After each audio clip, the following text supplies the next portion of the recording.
right.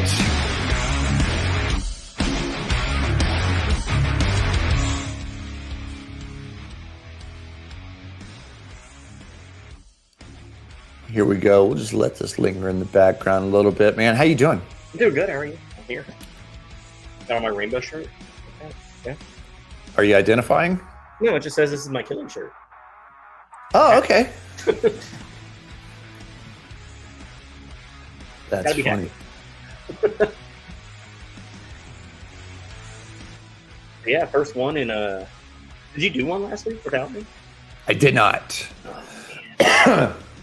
You had the perfect excuse to like actually get quality material out and you didn't take it.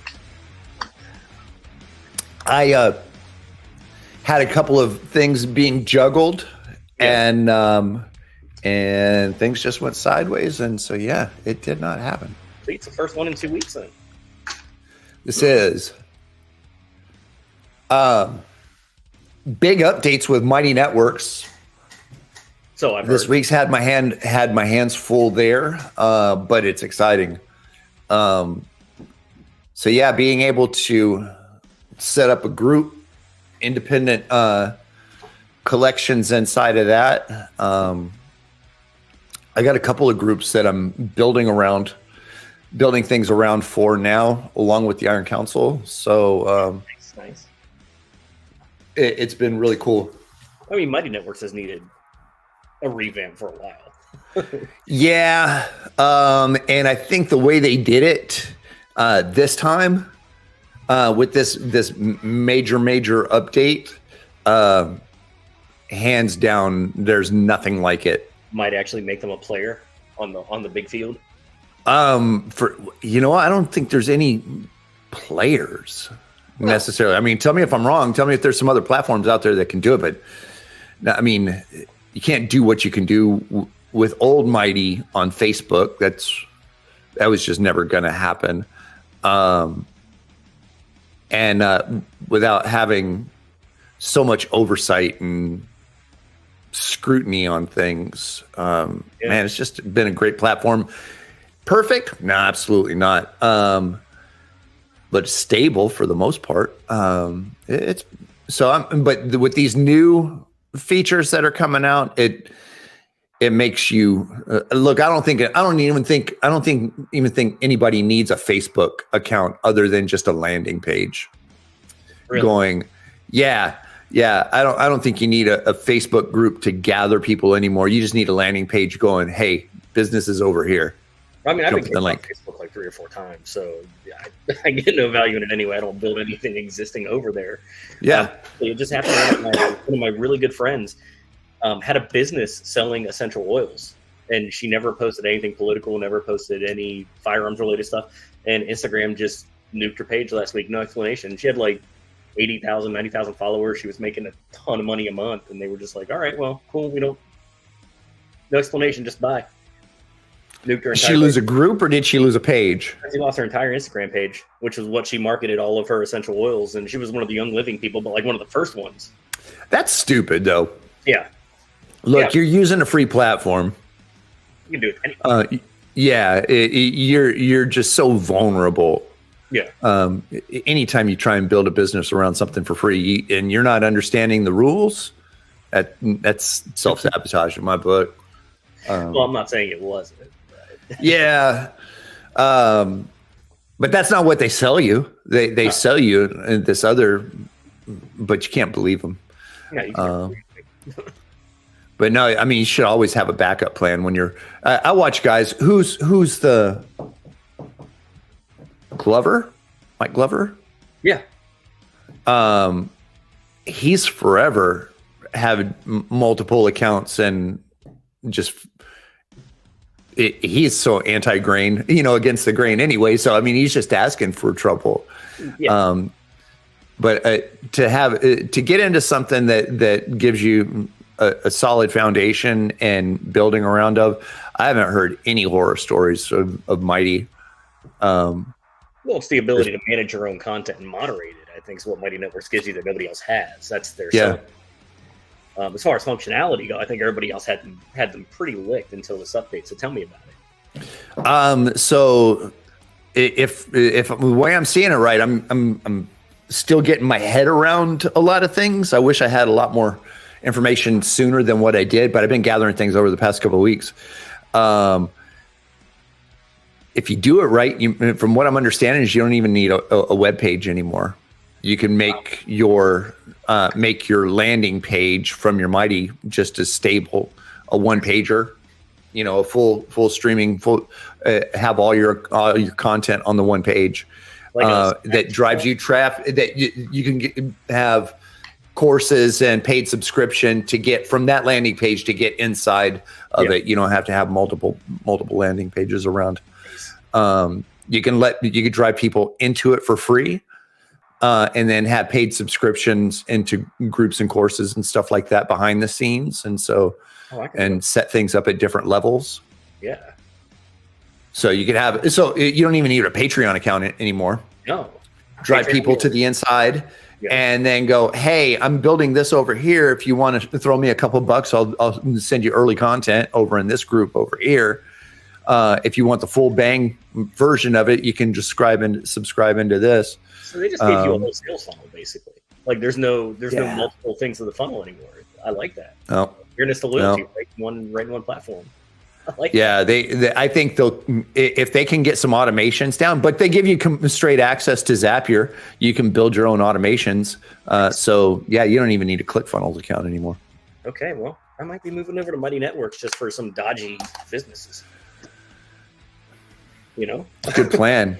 It's a good plan. I know a guy that'll set that stuff up for you. So holler at your boy. You get 2 free weeks, full version of it, just enough to get your affairs in order. Okay. And OnlyFans and eating contests. I'm sorry? It's going to be a combination of OnlyFans and eating contests. My watching videos of your feet. There's no reason those can't be involved in the eating contest, my friend. Get all in there, all of them in once. Absolutely. That's funny. Yeah, no, I think this tool's, and the fact that it's working functionally on Android and iOS both. Yeah, usually one is the other. Huge. Yeah, there's another Circle. I think it's a Circle group that I liked the platform that they had, but they were iOS only, and I was like, well, you just alienated half of the people. Why can't you get it together and get the full function going? So, like, even when I jumped on Mighty Networks first, I had a Samsung, and I feel like after I went to iOS is when it got really good for me. And I stopped having a lot of crashes and problems. I think those were Android things, though. Yeah, I think because Android's so diverse, as much as a pain in the butt as iOS can be, it's like, but they've got consistency across their platform, and things just run way more stable. I know running the back end of and basically being the help desk that's on Iron Council. Yeah. I would say a lot of the problems that I see guys coming through is just Android staying updated. Nice. But when they go in and force an update, and then it comes back to life, no problem. But I don't see those problems like I do with iOS. So nice. I'm looking forward. Well, kind of looking forward to it. I guess I get a week or two of it. So what kind of business would you build? Honestly, if with everything you've listed, and the first thing that came to mind would be like I just on Friday got passed my drone license course. So the FAA, for some reason in their infinite knowledge, thinks I can fly things, which is terrifying. But hey, that's what's that look like? What kind? So you got an FAA license for drones? For drones, and it was way harder than it needed to be. I had to answer questions about operating like in 18,000 feet and above, and I had to read sectional maps and tell them, why I couldn't fly here, or where this airspace started, or what the floor of the airspace was. Even though you can't fly a drone higher than 400 feet anyway, unless you're in special circumstances. Like I can be 400 feet above a building as long as I'm within 400 feet of the building. and that's for building inspections and such. But it's part 107 of the actual FAA pilot's exam. So you have to learn a ton of stuff, like how to communicate with the tower, all that. And the first thing that comes to mind is how, running courses on how to pass that test, and then how to actually use the drone to make money. Because, that's the whole reason I had to get the license. You can't make money with your drone unless the FAA says you can. So walking people through that, but like you said, it's awesome because it's got the free funnel. Like I could do some free content, and I'm like, hey, I got a test course here. I've got a course on how to take real estate shots. All that stuff is open in one place. And okay, so this is out of left field. Yeah. Can you fire weapons from a drone? It says that you can drop. Is there a section on that? You can drop things from it as long as it's not hurting people. So there's nothing that says you can't. Which, if I know Reese, means that you can. That's my book. Until somebody says legal, moral, or ethical. Pick two. It's more than 55 pounds on takeoff. So that gives you a lot of options, though.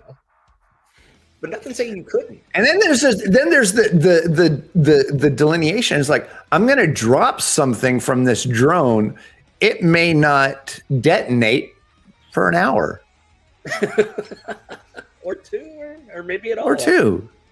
Is the timeline in which it actually detonates? Is that when does it become a weapon that left from the question that they asked me? They've got holes. They've got gaps in their game. I think they're accounting for people that want to take pictures of stuff, not Reese who's going to weaponize every possible thing for. That's funny. But yeah, no, so North and South Carolina, they got some sketchy no-fly zones, don't they? Yeah, well, it's the military training routes are, and especially here because I live right outside of an huge Air Force base, and I thought 400 feet I would be safe, and then like yesterday I'm sitting outside. I'm not flying or anything, but I'm sitting outside just talking to my wife, and like somebody's private jet, I'm guessing like senior officer or something, like skims through the sky, and that thing, if I was flying my drone, I could have hit it. Yeah. So yeah, there's definitely sketchy areas here, and then we've got the Dare County bombing range up at the coast and the northern coast of North Carolina. Yeah, there's a ton of sketchy areas out here that we would need to avoid, which is why they have the test, I guess. But that's how I'd monetize Mighty Networks. I would do a drone course, and have to pass that test and charge people for it. Can you guarantee it? Do you feel confident enough to guarantee a pass? I've always, could I do it? Yes. I'm always kind of contractors, GCs, building contractors will set those courses up, and we guarantee that you'll pass or your money back. Yeah, but I can't guarantee you're not an idiot is my problem. Like, I'd love to say that. I can guarantee that you can. I think it's worth reading reading how the building, general contractors set up that qualifier in there of, because they've probably got some fine lines in there too, going, you can't be a tool or a moron. Yeah. Because like one of the guys I was taking the test with, he just checked out. Like it was nothing like the practice. Like if you knew the information, you could get through it, but it was nothing like the practice test. And this guy got in there maybe 10 minutes before me, and I didn't hear him open his book. I didn't hear his mouse click. He just like turned around in his chair and watched people. So either he's got paying money to watch people take tests, which brings us back to the Mighty Network setup now, or he was just totally taken off guard by the, like, I don't know if he did. I wasn't allowed to ask him questions, like see if he didn't need prep or anything, but he was totally checked out. And that's why I would be leery about offering a pass guarantee. How do we put a banner up? Wait, I would have known this if you didn't ask me. Right over here, banners. I see banners. What do you want it to say? Let's see if somebody wants to jump in and hit in. How to you look at it that way, and I'll look and see if we can send somebody an invite. I can definitely put this up on our screen that we can ask somebody if they want to jump in, add that banner, show it. Boom. Anyone want to jump in? That's up. Put anything I want up. Yeah.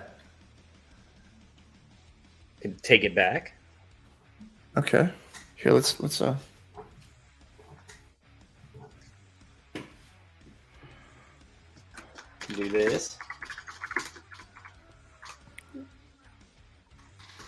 don't know if you can tell. I can't type. Good. Now taking. Oh wait, I want that to say guests. I also got a new keyboard, which I think is contributing to it, just because I like the mechanical ones. Mac keyboard? No, well, this one came with it, but I actually got this really cool Logitech. I got one too, bro. I love this thing. Love it. Is that the mechanical? Yeah, the pop keys. Okay, I did the mechanical MX, and it has the number keyboard on the extended.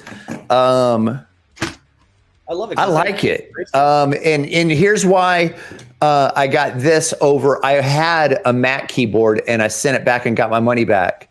Yeah, because the backlight. Mac didn't have a backlit keyboard, which I thought was the stupidest thing. That's on the MacBook. On the MacBook, it does, but the problem with that is I can push it. I don't know if I'm a super aggressive typer, but like I can actually push my keyboard across my desk while I'm typing. So oh, really? Wait, yeah. This one's pretty heavy. This is stout. How's that one? It qualifies as a weapon in some countries. Okay, so you went Logitech on that. What'd you get on the? What'd you get for a mouse? I still got the Magic Mouse. Okay, so my CAD program didn't like the Magic Mouse or anything because of the center button and the wheel and everything. Yeah. So I got the Logitech MX. Okay, nice. Sucks on Bluetooth. Okay. Decent with the USB awesome. signal thing. Awesome. Especially when you accidentally shut off Bluetooth and you're screwed with anything. So it's better to have that the connector. But I like the Logitech stuff. It's been good. Lightroom doesn't like the Magic Mouse either, because of the same thing. The way it scrolls by touch, you'll try to edit a picture and it'll jump forward like 10, and it's difficult. But we had some good parades here. I got some really good shots last week and the week before, so I'm happy with it. Happy with the computer upgrade.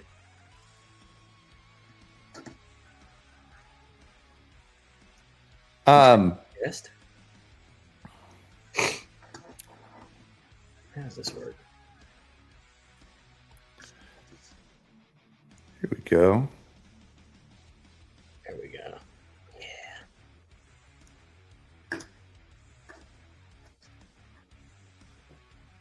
Texting and I'm concerned.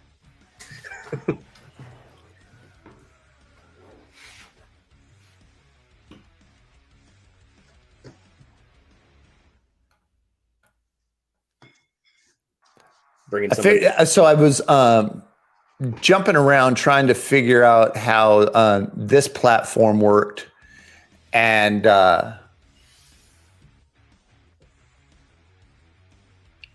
far as on YouTube. So you familiar with YouTube Live? I'm familiar with getting kicked off of YouTube. So YouTube Live is separate than your YouTube channel. Okay. So even when you're finished with your video and it's still in your feed, it doesn't show up on it as a video. It shows as an old live. Yeah.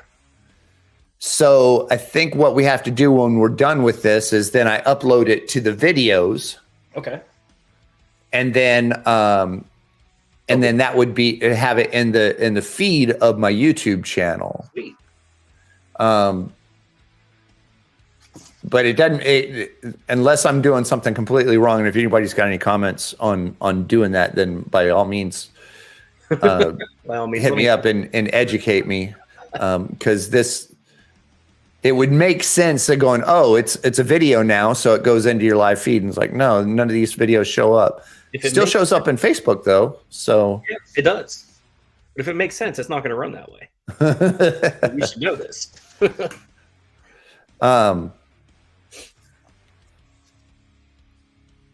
How's the team going? Team's going good, man. I'm actually, in the process of promoting a leader from within. So it's going good though. Who's that going to be? If I have my way and if leadership sees fit, it'll actually. Well, we don't want to throw names out there just yet, then. So we'll just kind of keep it on the low key. But it'll be the guy that I'm totally confident in. Okay. So yeah, but he's still got to talk to people, make his way through. How big's your team? We're at 10, but we have one potential out there floating right now. Okay. So we'll be at 11. Did you guys get to pull any Forge 04 guys? We pulled one, and he's doing really well. I didn't really have a lot of luck with Forge 4, honestly. In really recruiting, yeah, I didn't really get a lot of luck. I think we were a little behind the 8 ball because we weren't reaching out to guys because we weren't entirely sure that we could. Huge fail. Yeah, so I think by the time that it came around, they had already kind of all committed to somebody and were sticking with that, which isn't on them. It's really on us, and we hope to do better in the next run here. Huge Mighty Network discovery and how guys were using it, to my understanding. Mighty Networks, you go and find all your team channels, sort them by top. Okay. And guys were looking for the top level. Yeah. And I don't even think they cared. I think that because they don't even care. They did care. I don't think they knew how that top level status was acquired. They were just like, somebody said that that's the top team and that's the team that I want to be on.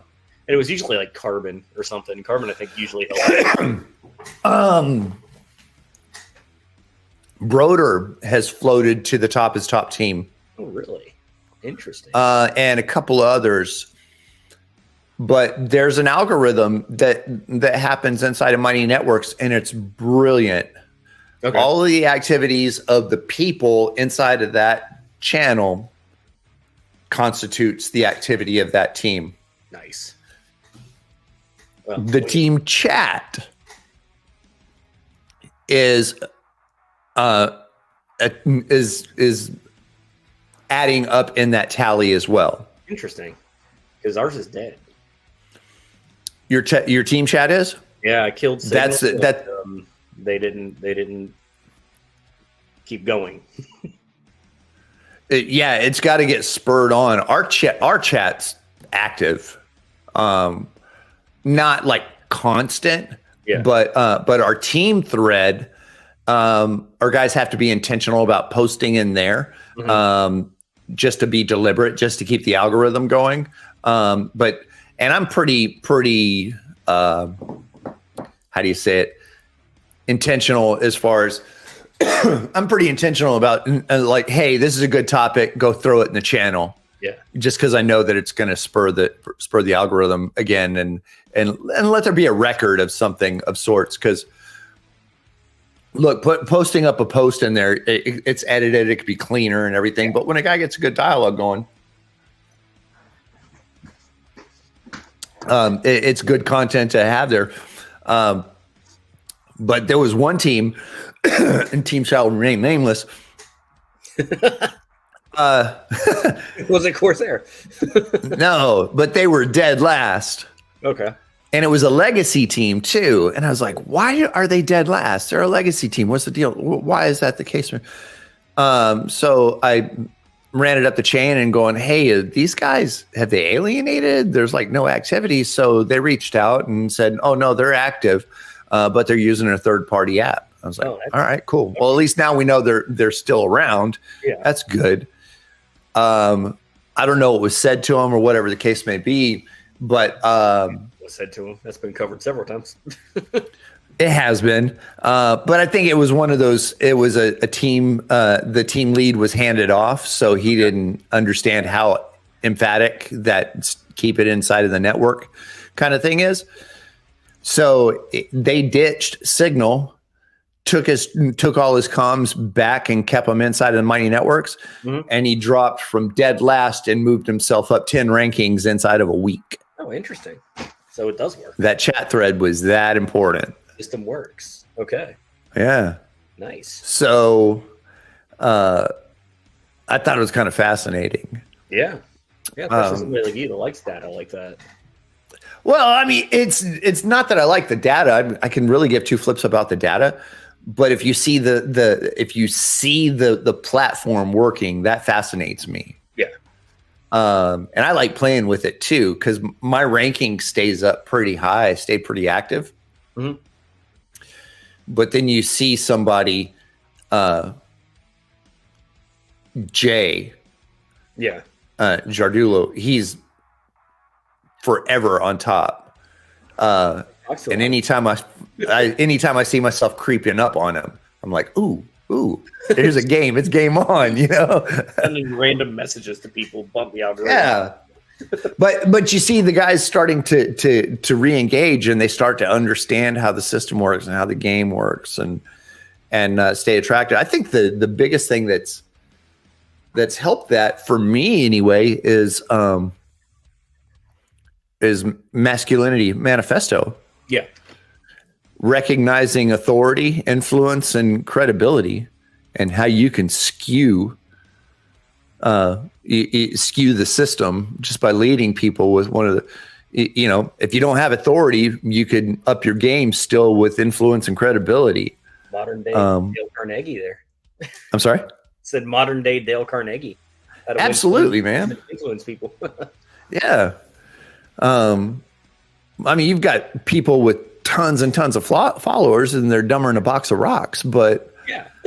but if you can get 2 out of 3 working in favor, it could offset that lacking of authority. I think that's the biggest thing that you know, at least in the Iron Council looks at it, is like, we're not going to give you authority. You should already be leading. Show us that you're powerful. Oh, exactly. I mean, a lot of guys show us that you're attractive. Yeah. I mean, a lot of guys that I worked for in the past, they just established authority by throwing money at billboards and radio shows. It's funny that can even be purchased to an extent. Where's the benefit?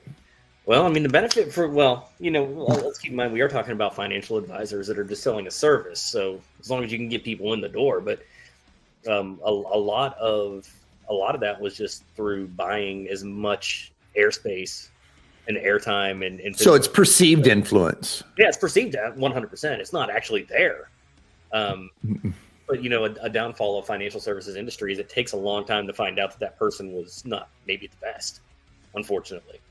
Because you got to put your money in, and then there's all these excuses that can be made. But it takes a while for a lawsuit to come. It takes to hit the docket. Well, you know, and part of the thing we used to do on the radio there was we would talk about guys that had taken retirements from people, like Bernie Ebbers, the old Verizon guy, and how long it took them to get caught, even because of the way that they would manipulate things and move things around, and even fake statements in some. So. But yeah, I mean, it was amazing to me after piecing that together how people can actually buy authority. Now, whether or not they can maintain it is a different story. Yeah, but certainly buy it for a while.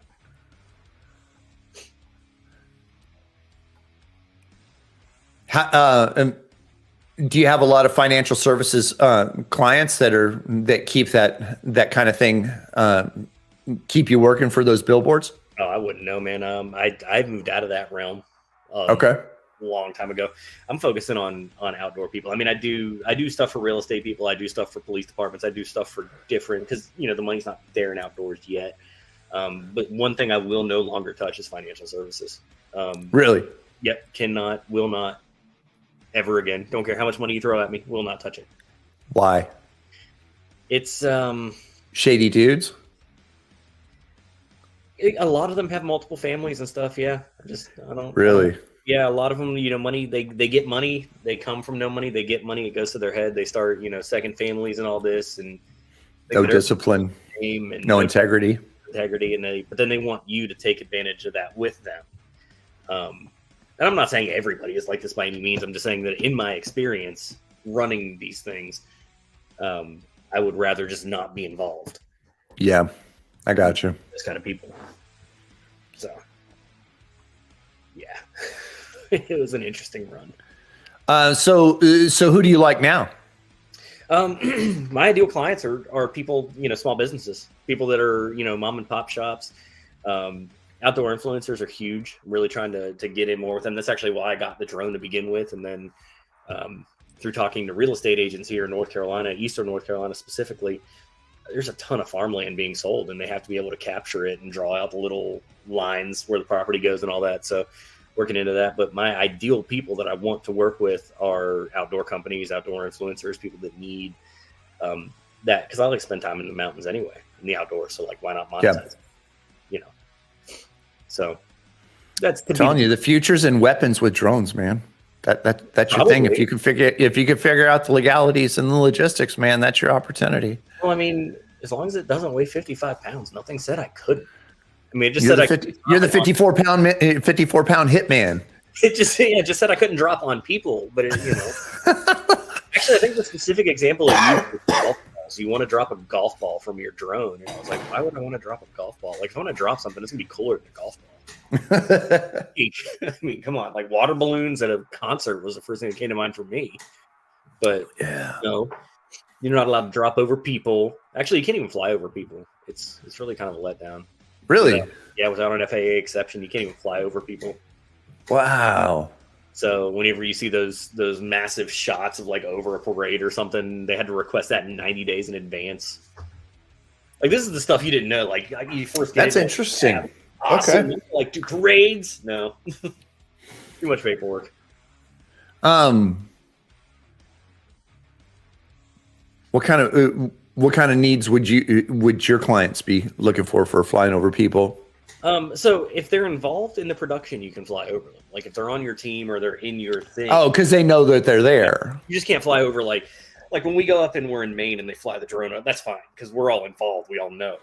We signed a waiver for that, I'm sure. Like, as far as like dive bombing crowds at a concert, can't do that. I guess you could if you were like, hey, I'm flying a drone, but I don't know. There's a lot of weird rules when it comes to drones. It's almost like they're making it inconvenient on purpose. So, did you deal with were drones a thing? You were doing aircraft and ejection. We had the wars, I believe, is what they were, the Predators. Yeah, those were a thing already. And like the first time I saw one in full size, I was like, oh, I thought they were like little RC car size things. And then like you see when you realize they're like an actual legit aircraft, and you're like, oh no, right? They're massive. But that's all they had, man. We hadn't gotten in all these. Like, I watched little videos now. They got these little micro drones they can throw and do surveillance with. I'm like, that's cool. Didn't have it when I was there, as far as I knew. They weren't a thing at all. They weren't even in the conversation until I had gotten out and went to work for the Corps of Engineers, and we were building facilities for testing, but they weren't in full use at the time when I was with them. They were still testing things out on the missile range. Oh, they were so great for us. Yeah, it was fascinating. I think the Air Force was the only one that had them at the time. They were talking about making the F-35s drones, but okay. I don't know if they've actually done it or not. I'm sure I think they've got like aliens flying them now for sure. Probably. I mean, it's all that time spent playing video games. I walked into a pawn shop up the street here, and somebody had ripped out the controls of an A-10 Warthog and made a throttle and a control stick for like flight simulator. Oh, sick. I've never so wanted to be in, because it was only like $220 at the pawn shop. I was like, I've never wanted to be so into like flight simulator before as I am like right now. So those things exist if you're looking for them, and I can point you to one right now. The pawn shop. How sick would that be if you set up like a cockpit at your house, and you handled multiple aircraft all over the place? I mean, that would be great, but like, I don't know, how great would it be if there was just a video game and you didn't know you were flying a real drone? Like, I mean, come on. There was a movie that I saw. It wasn't that great, but it was kind of touching on the subject of the mental space of a drone pilot. Yeah. And those dudes were pretty jacked up. I can imagine. Yeah, there's something about the disconnect there. And it was so surreal. you can imagine it being in a violent situation where there's chaos going on, and you're almost desensitized to the taking out of a person. Yeah, but when all the noise is gone, yeah, and all the contact is gone, I mean, you're watching, you can see on camera right up just before the the execution of sorts, but it's so connected without the chaos. There's no chaos because you're inside of you're in like Nebraska. Yeah. I mean, and it's almost like it's not even real because it's supposed to be desensitized at that point. Yeah. That would jack with you. That's a whole other level. Probably. I wouldn't know because I just take pictures. And if you had your way, I'd find a way to weaponize it. But, I think a flamethrower would be great. Like a Zippo and a little like squeezy thing on the can. Right. But yeah, no, it's been it's been really cool for my kids. I actually ended up picking up one for the kids for Christmas too, so they can fly stuff and look at things, probably crash it, but kids will be kids. That's cool.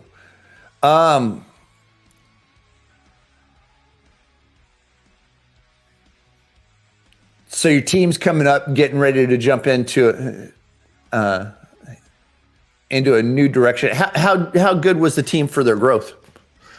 Oh, do you think you tracked it well enough? Could you have tracked it better and show growth of the individuals? I mean, I can show growth. So let me see here. We got 1, 2. Like to be able to have stories of those guys. Like I got 3 guys that doubled their income and that's what I was counting. So we got 4 original members, not including myself and my XO. One of them actually walked out of a seriously emotionally abusive relationship, which was great for him. Another one went from having no job, nothing, living in his parents' basement with a wife that was actually overseas. And he just moved her over to his own apartment that he's paying for with his own job last week. So yeah, we've got great growth there. One of the guys is steady, but he came in successful. He does something that he really likes to do, and he doesn't have necessarily a goal of improving that. And the last one, you think, is it 3 or 4? I know I've only got 3 because I was thinking of my other guy, but I sent him off to another team because they needed leadership. And so, he got to that point where I sent him off to be an XO somewhere. So yeah, I mean, for my guys that have come in originally, I can track them. 2 of my guys, one of them came in with a problem, and I put him on the spot. He seems to be doing better with it. And the other one came to us, and honestly, when he was talking, I thought he was kind of scattered because he was one of those guys. He had the business plan, the business idea, and he was like, "Yeah, I'm going to do this, I'm going to do that, and this and that." I was like, "Cool, yeah, go do it," because I thought he was going to come back and be like, "Yeah, it's not that easy." But he came back and he's like, "I got 2 clients, and I got another one this week." I mean, yeah. It's been good. It's been real good. Your dog's going crazy. Yeah, I think somebody just pulled in the driveway, so it looks like it's about time for me to wrap. Sweet. I'm going to download this. I'm going to post it to the YouTube and see if the playback can jack with the algorithm for us. I think that's the best move for it. Yeah, works for me, man. Cool, man. I'll touch base with you. I'll let you know how it goes. When's your last day out? The 31st. Okay. So yeah. When did you talk to him? I talked to everybody last week. Okay. And I talked to the whole team today. So cool. All right, man. Well, good. I'm ready anxious to see the next moves. Yeah, me too. We'll see what happens. All right. Well, real good. I'm going to crank this up. We're out of here. Sweet.